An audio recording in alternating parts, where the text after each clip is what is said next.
Au nom du Père, du Fils et du Saint-Esprit.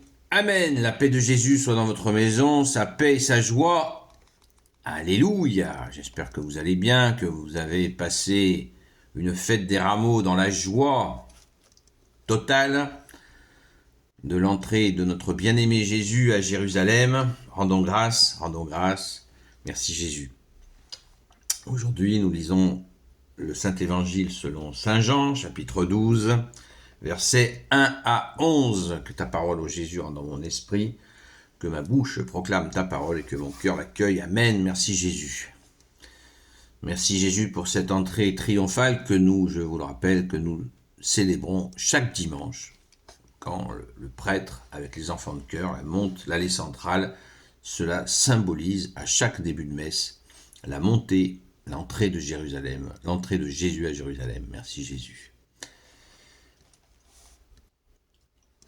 Que ta parole, ô Jésus, entre dans mon esprit, que ma bouche proclame ta parole et que mon cœur l'accueille. Amen. Le repas de Béthanie. 6 jours avant la Pâque, Jésus vint à Béthanie, là où était Lazare, celui que Jésus avait fait se lever d'entre les morts, ressuscité. Là, on lui prépara un dîner. Marthe faisait le service et Lazare était l'un des convives aux côtés de Jésus. Or, voici que Marie prend un flacon de parfum, du vrai nard, extrêmement cher, et elle le verse sur les pieds de Jésus.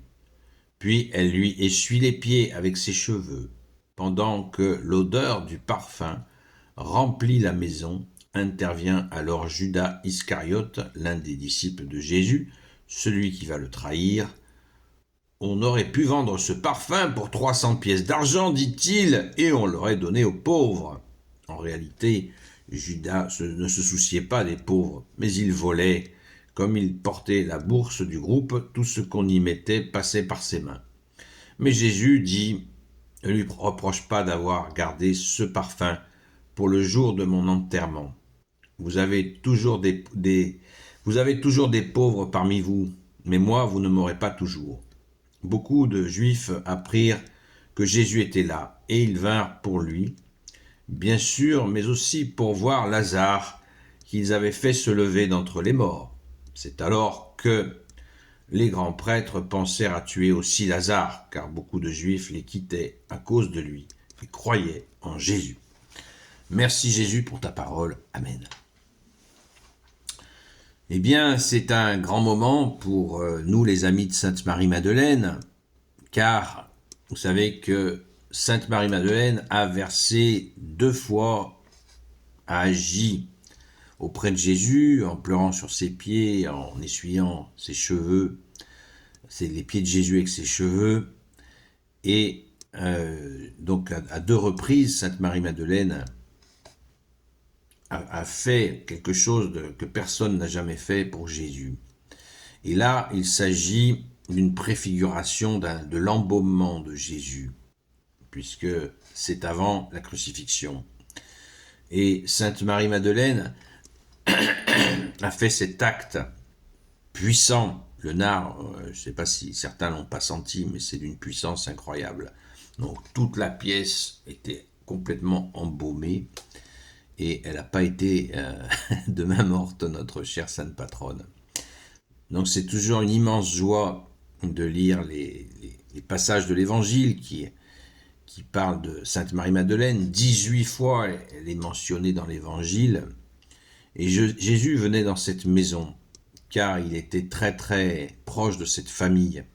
Sainte Marie-Madeleine, Sainte Marthe, Saint Lazare, qui étaient frères et sœurs, et très amis, on le sait, puisque Jésus a pleuré, une des seules fois où Jésus a pleuré sur son ami Lazare. Donc, ils sont venus fêter la résurrection, le retour à la vie. On parle, pardon, Jésus, on ne devrait parler que de résurrection pour Jésus, puisque nous sommes en plus dans cette semaine sainte de Pâques. Et je vous souhaite vraiment une bonne semaine sainte de Pâques.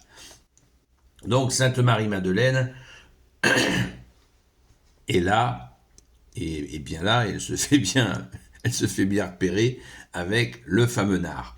Donc, comme nous l'avons déjà lu, les habitués, ça va leur tilter à l'esprit, que la résurrection de Lazare, que Lazare soit revenu à la vie, eh bien, ça fait que ceux qui veulent tuer Jésus, ils veulent tuer Lazare aussi. Et ce qui explique que Lazare est venu en 43, avec Sainte Marie-Madeleine, Sainte Marthe et tant d'autres, venir se réfugier en Gaule, et ainsi faire démarrer la foi par la Provence. Donc ils sont venus par les Saintes Maries de la Mer. Et Lazare est devenu le premier évêque de Marseille. Ils ont dû aller se mettre à l'abri, car la persécution repartait de plus belle en l'an 43, et même avant. Elle ne s'est même quasiment jamais arrêtée. Donc, cette réunion avec Lazare produit des conversions.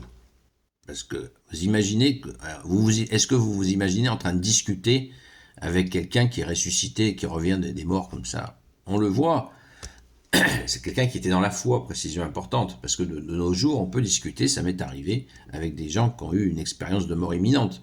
Ils sont morts, et Jésus les a ramenés à la vie, ils ont vu Jésus qui les a ramenés.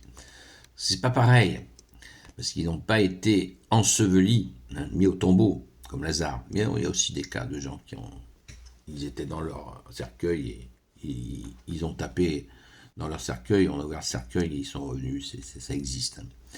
Mais donc Lazare était avec Jésus, donc celui qui l'a ressuscité. Donc là, il n'y a plus de doute possible sur la divinité de Jésus, que le Seigneur est sur terre. Donc c'est très fort, très très fort, et cela produit des conversions incroyables. Et ça ne plaisait pas du tout aux tenants de la religion de l'époque qui voulaient garder leur pouvoir sur le peuple, on l'a vu. On l'a entendu et on l'a bien compris. Donc merci Sainte Marie-Madeleine.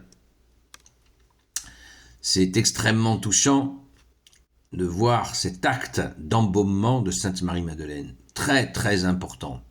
Essayons de nous le rappeler.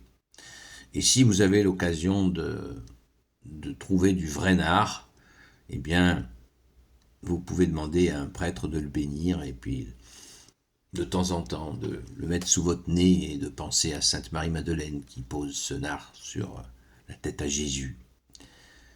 C'est très bon. Et en disant merci à Sainte Marie-Madeleine, merci Sainte Marie-Madeleine, merci pour tout ce que tu as fait, merci d'être notre sainte patronne. Alléluia. Gloire soit au Père et au Fils et au Saint-Esprit, maintenant et toujours et pour l'éternité. Amen. Ô Jésus, toi qui peux tout et qui portes tout, toi le Sauveur, toi l'Emmanuel, je te confie toutes celles et ceux qui regarderont cette vidéo, ainsi que leurs proches, selon ta seule volonté, ô Jésus. Sainte Marie, Reine des cieux, toi l'Immaculée Conception, toi qui écrases le serpent, toi qui es la lune sous tes pas, toi notre Mère, Notre-Dame, Saint Joseph, toi le juste et le saint, toi le sage, toi la terreur des démons, toi le saint gardien de la Sainte Église catholique apostolique, Sainte Marie-Madeleine, notre chère sainte patronne, et vous, tous les saints et saintes, amis de toi, Jésus, Saint Michel Archange, Saint Gabriel Archange, Saint Raphaël Archange, et vous, tous les anges qui te servent, au Jésus. Je vous confie toutes celles et ceux qui regarderont cette vidéo, ainsi que leurs proches, selon ta seule volonté, ô Jésus. La paix de Jésus soit dans votre maison. On se retrouve ce soir de 20h à 22h sur le TikTok Seul Jésus Sauve. Et d'ici là, continuons notre action de pierre vivante. Quand Jésus rentre à Jérusalem, qu'est-ce qu'il dit? Il dit quoi?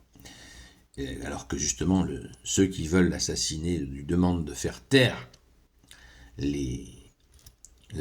ceux qui crient de joie. Et Jésus leur dit, s'ils se taisent, les pierres crieront. Alors nous sommes ces pierres vivantes qui crient. Crions de joie. Crions de joie pour cette entrée de Jésus à Jérusalem. C'est notre joie. J'espère que vous avez bien installé vos rameaux chez vous et que tout est en place pour cette nouvelle année avec les rameaux de la fête des rameaux.